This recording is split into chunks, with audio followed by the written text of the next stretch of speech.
Hey guys, what's going on? Mogati here, playing some more 7 Guardians, and today we're going to basically be going over the basics of the game, some tips and advice for starting out. We're going to focus on heroes for this episode, how you should consider raising them, and stuff like that. So let's get right into the nose, I guess. So the first question that comes to mind is focus on upgrading or focus on ranking up. There are several different options here, having one really powerful hero where you focus most of your resources into, having a couple strong ones, or trying to raise them equally. I typically go for the raise all equally option, with a focus on ranking up my favorite units first, like the Warlord and the Rogue. As you can see from my units here, I have 5 5-stars and 2 4-stars, but they are all not upgraded.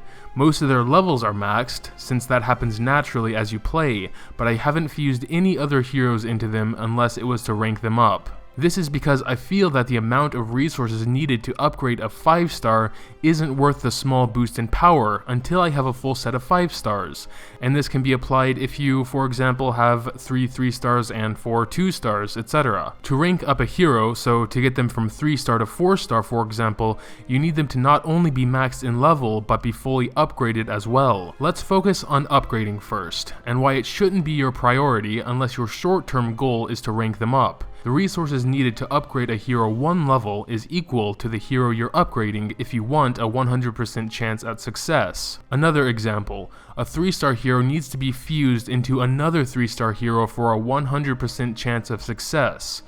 Or you can use 2 2-star heroes or 4 1-star heroes, or a combination, like 1 2-star and 2 1-star heroes. The boost in power, as you can see here from upgrading a unit once, is very small, and not worth the resources unless your immediate goal is to rank them up to their next star level, because then they do get a huge boost in power once you max out their level to 30. Ranking up is of course harder to do, since you need them to be maxed first of all, then, depending on their current star level, they'll need a certain number of equal star heroes or rank up tokens.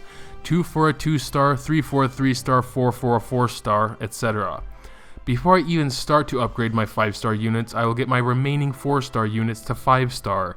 This is because, like I said, the resources are much better spent to rank up lower star heroes than to upgrade higher stars. Now, you may be thinking, but Moga, I don't care about the Guardian, or whatever, but in some game modes, like Arena and Sanctuary, you don't get to decide which heroes are used, so if Arena chooses to use only 3 of your heroes and one of them is a 1-star level 6 Guardian, you're probably going to be screwed.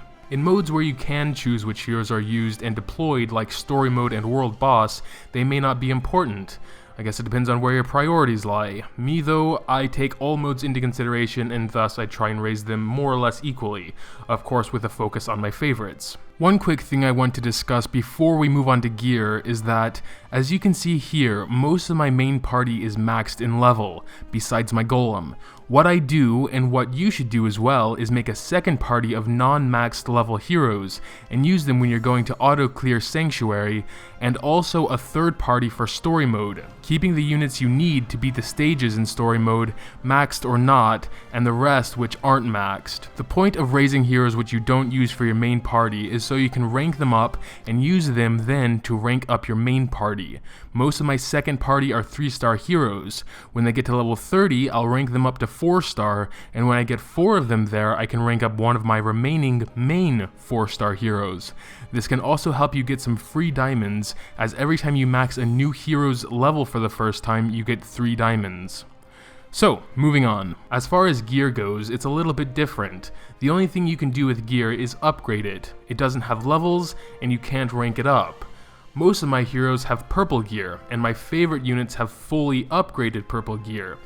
Even when I can start forging more 5-star gear, I won't equip it on my favorite heroes, because it needs much more to upgrade. A maxed out 4-star gear is stronger than a base 5-star gear. Let's take a look at my Warlord's +5 purple ring.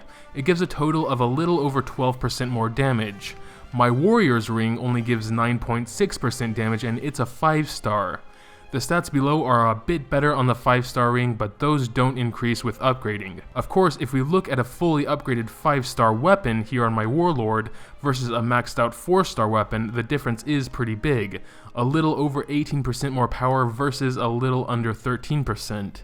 But getting that 5-star weapon to maxed upgrade was very, very expensive, and if I didn't love my Warlord so much, I wouldn't have done it. With what I spent there, I probably could have maxed at least 2 or 3 purple gears. Forging and upgrading gear in general is very expensive in gold, so you have to decide wisely what you're gonna do. I wouldn't recommend upgrading anything under 4-star gear, since 3-star gear will quickly get replaced, and all the resources you put into the 3-star gear are lost, as you can't reforge or get back resources from upgraded gear. Something I hope will be added to this game in the future, or at least having the upgraded gear sell for more or give higher chances in fusion or anything like that. But at the moment, when you get better gear and you want to replace it and you have the resources to then upgrade it, the old gear, no matter how much it's been upgraded, is the same as if it were to be not upgraded at all, so all the resources are completely wasted. Which kind of sucks, but yeah, that's what it is. But yeah, I guess that's pretty much all I wanted to say about Heroes. If you're confused about anything I said in the video, or have any other questions, feel free to comment down below and I'll try and explain better or more in detail. But yeah, that'll do it for today. If you enjoyed, make sure to drop a like down below, and for more videos like this, hit that subscribe button. Thanks a lot for watching, and until next time.